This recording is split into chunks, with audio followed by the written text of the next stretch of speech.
the essential quality of Buddha nature is that it's free, right? So it's also free to include the sense of individual rather than having to reject it. And I think that's what often happens in the name of spiritual practice, is because we recognize that there's something contracted and painful about this individual identity, that then in going the other way and looking for something free of that, Buddha nature or the universal embrace or whatever, there can often be some kind of rejection then of the self without recognizing, hold on, this is where it's happening. Where does this Buddha nature happen? It's not going to happen, over there on the ceiling. It's going to happen here, right? So there's something important about this heart, this mind, this body, and the clarifying process, which we might call awakening and freedom, wherein we're able to experience more fully and more freely our Buddha nature, our awakened consciousness, rather than our conditioned, reactive, defending and demanding and distracting. So whether it's the egoic version, defending, demanding, distracting, or whether it's the awakened version called Buddha nature, this is where it's at. So that's the fine line. Right. And so the whole continuum of what I've been pointing to as this dynamic, it's all happening here.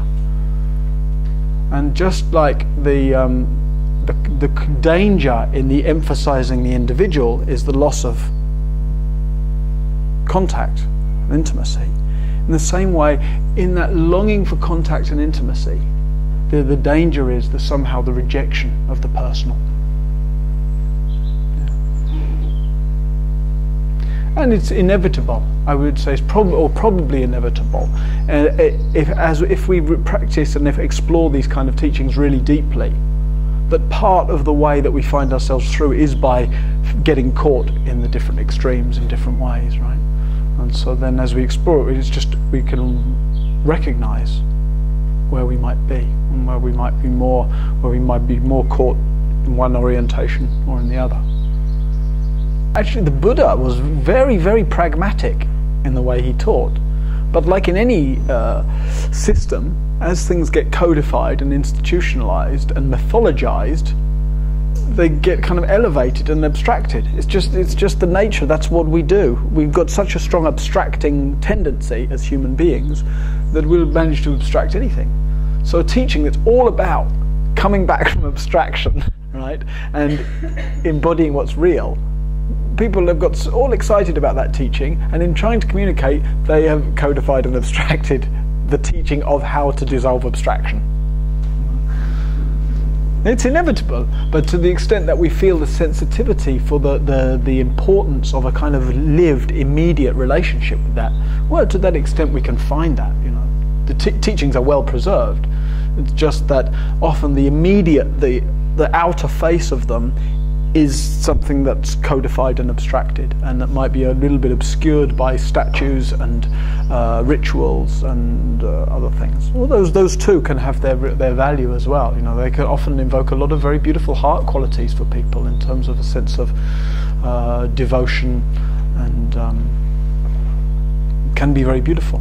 But often it seems in the translation, so something I'm very interested in, but you see in the translation of kind of institutionalized Buddhism into the West, some people feel very drawn to that, and particularly in the Tibetan systems, which emphasize a lot of the ritual and a lot of kind of cultural accoutrements that go with the practice. Some people feel very drawn to that, and some people feel really I was recently teaching in Paris, and so there's not the same kind of religious thing in Europe. Mainland Europe is a bit different than here, because it's just Catholic, basically. There isn't the Protestant Catholic split.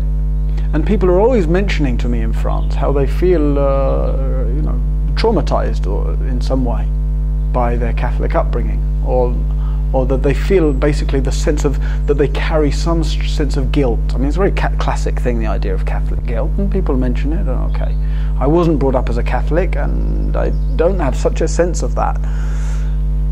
But when I asked this class, I mentioned this, that people are often mentioning this. I asked them to there must have been 25 people there, to raise their hands if they felt that applied to them, that they somehow they're bringing, whether they were brought up in a kind of religious family or not, the fact that the general culture being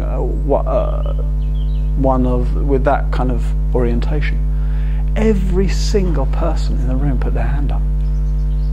Every single person, which I was astonished by. I don't think that would be the same here, but let's find out, right?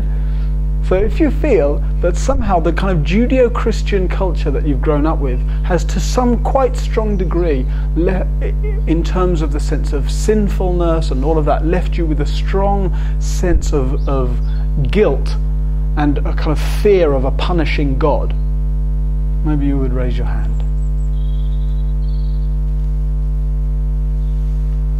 Okay, thank you. I really appreciate you raising your hand, and I know that it's a very live issue for people who do feel marked by that.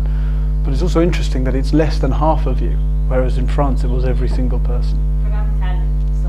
Okay. And my mother's French. And your mother's French. So...